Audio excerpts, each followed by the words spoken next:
जय हिंद, नमस्कार। मैं मोहन पाठक और आज हम चर्चा करने वाले हैं ईरान और इजराइल के बीच में जो लगातार चर्चा बन रहा है कि इनके बीच में कुछ ना कुछ हो सकता है और यहाँ से वर्ल्ड वॉर 3 का भी एक संदेश निकल सकता है कि ऐसा कुछ हो सकता है। यहाँ पे बात की जा रही है इलेक्ट्रोमैग्नेटिक बम की, यानी कि ई बम की बात की जा रही है। इसी ई बम को समझने के लिए हम ये सेशन लेके आए हैं। आपको पता है कि ये लगातार चर्चा बना हुआ है ईरान और इजराइल के बीच में कि एक दूसरे पर हमला कर सकते हैं, और इसलिए हम इसको कवर नहीं कर रहे थे। हमने कहा युद्ध हो जाने दीजिए, तब एक साथ ही सब कुछ बताएंगे। लेकिन इस बीच जो ये बात निकल के आ रही है इलेक्ट्रोमैग्नेटिक बम के बारे में, ये आपको बताना ज़रूरी था, क्योंकि ये सबके लिए ज़रूरी है। आपको पता है कि अमेरिका के जो अखबार है या वहाँ की मीडिया है, उसने अमेरिका को बार बार ये चेताया है और वहाँ पे हमेशा प्रकाशित होते रहे हैं, प्रसारित होते रहे हैं कि अमेरिका को ऐसा कुछ सिस्टम डेवलप करना चाहिए जो ई बॉम्ब जैसे हमले को रोक सके या उससे बच सके, क्योंकि चाइना के पास ई बॉम्ब है, ऐसा लोगों को जानकारी है। और अगर अमेरिका और चाइना में तनाव बढ़ता है तो चाइना अमेरिका के ऊपर ये लॉन्च कर सकता है। ई बॉम्ब की कुछ खासियत होती है, इसमें एक भी व्यक्ति के मरने की खबर नहीं आपको सुनाई देगी। इसमें सिर्फ और सिर्फ बिजली का जितना भी सिस्टम होता है, जितने पावर हाउस होते हैं, जितने बिजली के बड़े बड़े टावर्स होते हैं, सब समाप्त हो जाते हैं। कैसे काम करता है इस पे हम डिटेल में आपको बताएंगे, और इसीलिए भारत के लिए भी महत्वपूर्ण हो जाता है क्या भारत के पास भी ई बॉम्ब है। यानी कि आपको मैं बताऊं कि कुछ साल पहले जब मनोहर पर्रिकर जी थे भारत में, अब तो स्वर्गवासी हो चुके हैं, उस समय ऐसी चर्चाएं निकल के आ रही थी कि भारत ई बॉम्ब पे काम कर रहा है। इससे पहले भी बहुत सारी चर्चाएं आई थी, लेकिन कभी प्रॉपर इस पर चर्चा नहीं हुई है, ना ही भारत सरकार ने कभी इस पर ऑफिशियल जानकारी दी है। एक भारत के पास ऐसा सिस्टम है जिसे काली 5000 के नाम से जाना जाता है, और उसी को लेकर कहा जाता है कि शायद ये ई बम हो सकता है, यानी कि इलेक्ट्रोमैग्नेटिक बम हो सकता है। और जो भारत इसलिए नहीं बताता है कि बहुत सारी चीज़ें होती हैं जो नहीं बताई जाती है डिफेंस के ज़रिए, और भारत से जब इसके बारे में जानकारी पूछी जाती है तो भारत सरकार ये कहती है कि ये हमारा इंटरनल मामला है, इसको हम बता नहीं सकते हैं। तो चलिए, भारत के पास है या नहीं ये कंफर्म नहीं है, अगर होगा भी तो भारत सरकार ने इसे बताया नहीं है। ठीक है, ईरान से तनाव के बीच इजरायल का इलेक्ट्रोमैग्नेटिक बम चर्चा में है, और इस तरह के बम का इस्तेमाल दुश्मन के इलेक्ट्रॉनिक उपकरणों को ध्वस्त करने, इलेक्ट्रिसिटी ग्रिड को फेल करने के लिए किया जाता है। अभी तक इस खास बम का दुनिया में सिर्फ एक बार इराक में इस्तेमाल किया गया था। इससे क्या होता है ना कि पूरी दुनिया या जिस जगह पर इसका प्रयोग किया जाता है वो पूरा बिजली वहाँ पे जितनी सप्लाई होती है सब ठप हो जाती है।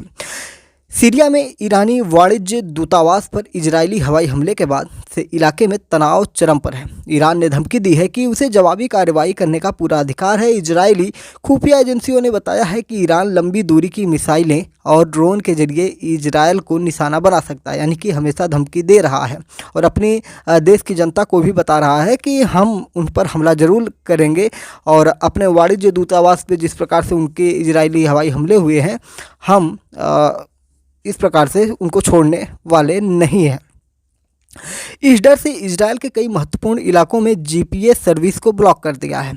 इस बीच ब्रिटिश मीडिया ने ईरान को खास तौर पर डिजाइन किए गए इलेक्ट्रोमैग्नेटिक बम की ताकत बताकर धमकी दी है। द संडे टाइम्स ने रविवार को बताया कि इजरायल सैन्य संघर्ष की स्थिति में विशेष रूप से डिजाइन किए गए इलेक्ट्रोमैग्नेटिक बम से ईरान के इलेक्ट्रिक नेटवर्क को नष्ट कर सकता है। तो ये इलेक्ट्रोमैग्नेटिक बम से ईरान को कितना खतरा है, इसकी अगर बात करें तो लंदन से छपने वाले अखबार द संडे टाइम्स में एक अमेरिकी विशेषज्ञ के हवाले से ये कहा गया है कि इस प्रकार के एक इलेक्ट्रोमैग्नेटिक बम को ज़मीन के ऊपर विस्फोटित करने से एक इलेक्ट्रोमैग्नेटिक पल्स पैदा होती है जो ज़मीन पर काम करने वाले सभी तकनीकी उपकरणों को बाधित कर देती है, यानी कि उनको रोक देती है। और रिपोर्ट में ये भी दावा किया गया है कि तेहरान की परमाणु सुविधाओं पर संभावित हमले के संबंध में इजरायल द्वारा नई तकनीक के उपयोग को चर्चा में लाया गया था। ब्रिटिश अखबार ने कहा कि इस तरह का कदम ईरान को पाषाण युग में वापस भेज देगा। रिपोर्ट में बताया गया है कि इस तरह का बम गामा किरणों को फैलाता है और इससे यह आसपास से इलेक्ट्रिक उपकरणों को जलाकर राख कर देता है। इलेक्ट्रोमैग्नेटिक बम किस प्रकार से काम करता है? तो इलेक्ट्रोमैग्नेटिक बम को ई बम के नाम से जाना जाता है। एक ऐसा हथियार है जो ऊर्जा की एक पल्स बनाने के लिए एक तीव्र विद्युत चुंबकीय क्षेत्र का उपयोग करता है। यह बम मनुष्यों या इमारतों को नुकसान पहुंचाए बिना इलेक्ट्रॉनिक सर्किटरी को प्रभावित करता है, यानी कि किसी भी मनुष्य को नुकसान नहीं पहुंचाता है, किसी बिल्डिंग्स को नहीं नुकसान पहुंचाता है। सिर्फ और सिर्फ जितने इलेक्ट्रॉनिक उपकरण होते हैं उन पर ये प्रभाव डालता है। यह पल्स अस्थायी रूप से इलेक्ट्रॉनिक सिस्टम को अक्षम कर देता है। इसके अलावा कंप्यूटर और दूसरे इलेक्ट्रॉनिक सिस्टमों को भी बंद कर देता है, ठप कर देता है। यह बम बहुत उच्च स्तर की इलेक्ट्रॉनिक सर्किटरी को पूरी तरह से नष्ट कर देता है। इस प्रकार इलेक्ट्रोमैग्नेटिक बम कंप्यूटर, रेडियो और वाहनों में इग्निशन सिस्टम सहित बिजली का उपयोग करने वाली किसी भी प्रकार की मशीनरी को अक्षम कर देता है। इंसानों के लिए घातक क्यों नहीं है इलेक्ट्रोमैग्नेटिक बम? आपके मन में ये सवाल जरूर बन रहा होगा। तो इलेक्ट्रोमैग्नेटिक बम इंसानों के लिए घातक नहीं होता है। यह बम बिजली पर निर्भर किसी भी उपकरण को तबाह कर देगा। CBS न्यूज की एक रिपोर्ट के अनुसार संयुक्त राज्य अमेरिका ने इराकी सैटेलाइट टेलीविज़न को नष्ट करने और प्रसारण को बाधित करने के लिए 24 मार्च 2003 को एक प्रायोगिक ई बम तैनात किया था। अमेरिका में अधिकांश ई बम अनुसंधान न्यू मैक्सिको में किर्टलैंड वायुसेना बेस में वायुसेना अनुसंधान प्रयोगशाला में किया गया, जहां शोधकर्ता उच्च शक्ति माइक्रोवेव यानी कि HPM के उपयोग की खोज कर रहे हैं।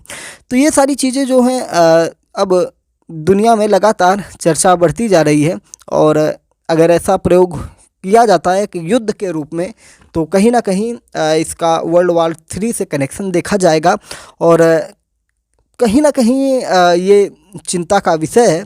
और भारत के लिए भी एक तरह से तैयारी करने की ज़रूरत है कि कभी भी किसी भी परिस्थिति में इसकी ज़रूरत पड़ सकती है।